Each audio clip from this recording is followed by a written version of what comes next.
নমস্কার বন্ধুরা, কেমন আছে সবাই? আমি উমা। আমার নতুন আর একটা ভিডিওতে তোমাদের সবাইকে অনেক অনেক স্বাগত জানাই। আজকের ভিডিওটা সম্পূর্ণ অন্য রকমের। আজকের কোনো বাড়ির কাজ বাজ অন্য কিছু নয়। আজকে এসছি, গ্রামের পুজো হচ্ছিল, তো পুজোতে মৎস্য খেতে এবং ঠাকুরের কাছে অঞ্জলি দিতে। তো এখানে আজকে যতক্ষণ থাকবো কি করব না করব সবই তোমাদের সঙ্গে শেয়ার করব। আর সবথেকে মজার বিষয় হচ্ছে আজকে আমার এত বড় সৌভাগ্য, সত্যি আমি জীবনে কখনো ভাবিনি, কিন্তু আজকে খুবই আনন্দ আছি, খুবই এত খুশি আমি বলতে পারবো না। তো ভিডিওটা কন্টিনিউ দেখতে থাকো, আশা করি তোমাদের এই ভিডিওটা খুবই ভালো লাগবে। আর ভালো লাগলে একটা লাইক, সাবস্ক্রাইব আর শেয়ার করে দিও ভিডিওটা। এই ঠাকুরের মধ্যে তোমরা কি কেউ বুঝতে পারছো যে কটা রূপ আছে? ঠাকুরের রূপ যদি কেউ বুঝতে পারো কমেন্টে অবশ্যই জানো, আমি কমেন্টে রিপ্লাই দিব। আর এই যে দেখো, এখন আমরা অঞ্জলি দিয়ে দিলাম প্রথমে, আর তারপর এখন ভোগ লাগানোর টাইম হয়ে গেছে। তার বুঝতে পারছো আমরা কতটা দেরি করে এসছিলাম। হ্যাঁ, প্রায় 12টা বাজে এমন সময় এসছিলাম। আর এসেই দেখো অঞ্জলিটা তড়িঘড়ি করে দিয়ে তারপর এখন ভোগ লাগানো। কিন্তু দেরি করে এলেও খুব ভালো লাগলো যে ঠাকুরের ভোগ কেমন লাগানো হয়, কী ব্যাপার সবটাই দেখতে পেলাম। এর আগে কখনো দেখিনি, আর দেখে সত্যি খুবই ভালো লাগলো।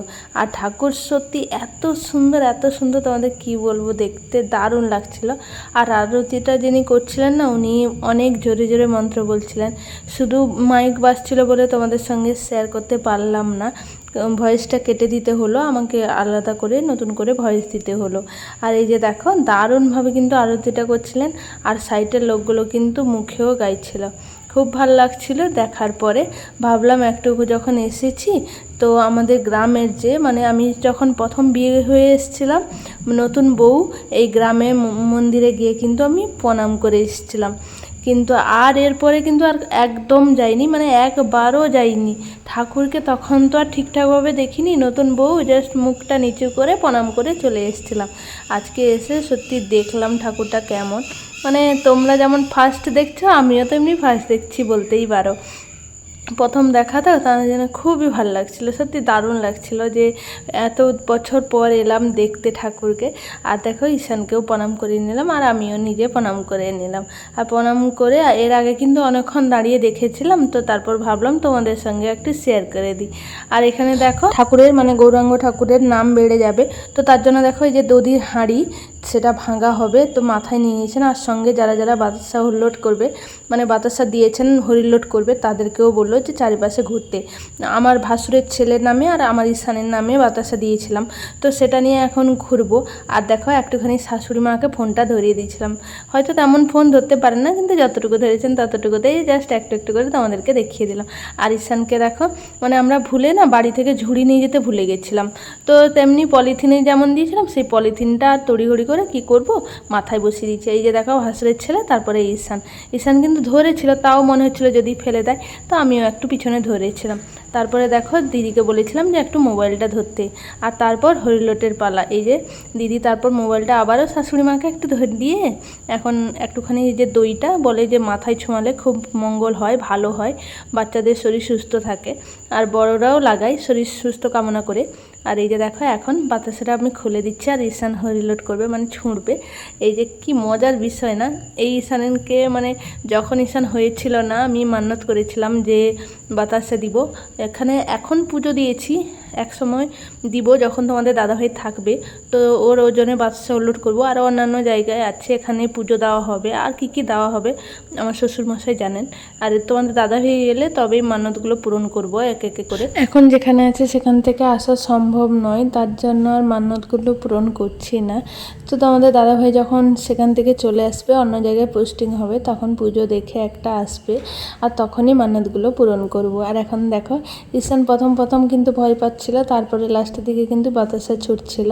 আর সবাই ঈশানের বাতাসা ছুঁড়া দেখে সবাই কিন্তু আঁচল পাচ্ছিল, কেউ হাত পাচ্ছিল যে ছুঁড়ো নেব, খুব মজা করছিল সবাই কিন্তু। আর ঈশান দেখো, সবার দিকে তাকিয়ে বাতাসা তুলছে আবার রেখেও দিচ্ছে, এই মজা করছিল সবাই, কিন্তু খুব হাসাহাসি করছে। আর এই সবাই হাসছে দেখে ঈশান কিন্তু বাতাসা তুলছিল, আবার পলিথিনে রেখে দিচ্ছিল। তারপর দেখো দিদি আমার যা, ও কিন্তু বাতাসাটা নিয়ে ওর হাত থেকে ছুঁড়ে দিল। আর তারপরে দেখো, আবার আমার শাশুড়ি মা মানে পলিথিনটা ছাড়িয়ে নিয়েছিল হরি রোল করবে বলে। এই যে নিয়ে নেওয়াতে ঈশান কিন্তু একদমই দিচ্ছিল না। তো তারপর আমি জোর করে দেওয়ার পরে এখন দেখো লোকের ঝুড়ি থেকে বাতাসা নিয়ে মানে লোকের কাছে চেয়ে আবার কিন্তু বাতাসা ছুটছে, এমনই অবস্থা। তো অনেকটা টাইম ধরে এই মজা করার পরে এখন দেখো গোপালকে নেওয়ার জন্য সবাই কিন্তু খুব তড়িঘড়ি করছিল। আমি কিন্তু প্রথমে এতটা বুঝতে পারিনি, মালা খোলা হচ্ছিল গোপালের, মানে বাড়ি যাবেন বলে গোপাল। তো তারপরে হঠাৎই দেখি সবাই টানাটানি করছে, তো দেখলাম যে গোপালকে কোলে নিবে বলেই সবাই চিৎকার করছে।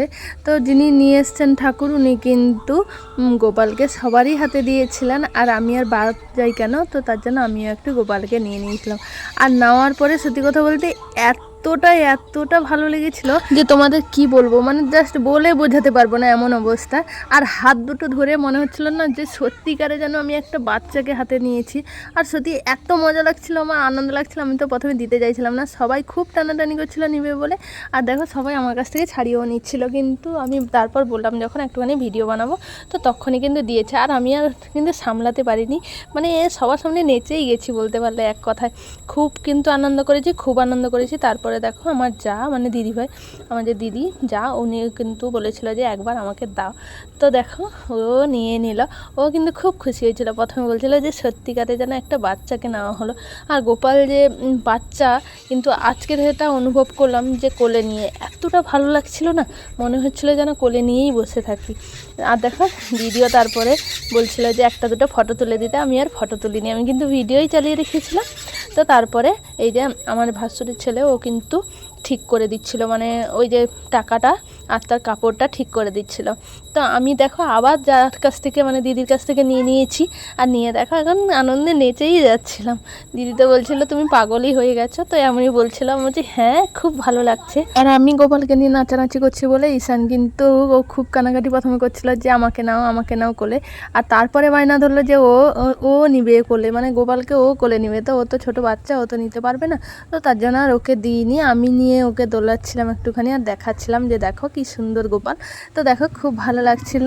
তারপরে একটু নেচেও নিলাম। তারপরে কিন্তু সবাই নেবে বলে মানে খুবই অস্থির করছিল, তো তার জন্য দিয়ে দিলাম। আর এখন দেখো মহাপ্রভুর বাড়ি যাওয়ার সময় হয়ে গেছে। দেখো এত বড় মহাপ্রভু যিনি তুলছেন উনি কিন্তু একা তুলতে পারেননি, তারপরে 2-3 করে হেল্প করলেন একটুখানি তুলে দেওয়ার জন্য। আর টোটো এসেছিল, কারণ পাশের বাড়ি মানে আবার একটা জায়গায় ওই ঠাকুরই যাবেন, তো কাছাকাছি বলে তাদের এই টোটোই এসেছিলো নিয়ে যাওয়ার জন্য। আর এই যে দেখো এখন ঠাকুরকে শুয়ে দিচ্ছেন, কারণ অত বড় ঠাকুর তো নিয়ে যাওয়ার জন্য অনেক বড় গাড়ি লাগতো, তো ছোট্ট টোটো বলে তার জন্যই শুয়ে নিয়ে যাচ্ছেন। তো ঠাকুর এখন চলে গেলেন, আর আমরাও সবাই চলে এসেছিলাম বাড়ি। আর বাড়িতে আস্তে আস্তেই দেখো রাস্তায় এই যে আমাদের বাড়ির পুরো সামনেই একটা মানে গাড়ি টলি মাটি বইছিল আমাদের পাশের জমি থেকে। আর এই যে গাড়ি ভেঙে, মানে টলির বগিটা ভেঙে থেকে গেছে, আর গাড়ির সামনেরটা চলে গেছিলো। তো অনেকটা রাস্তা খুলে গেছে, এখন দেখো ডোজার এসে সেইটা সারাচ্ছে, মানে জুড়ছে সেটাকে।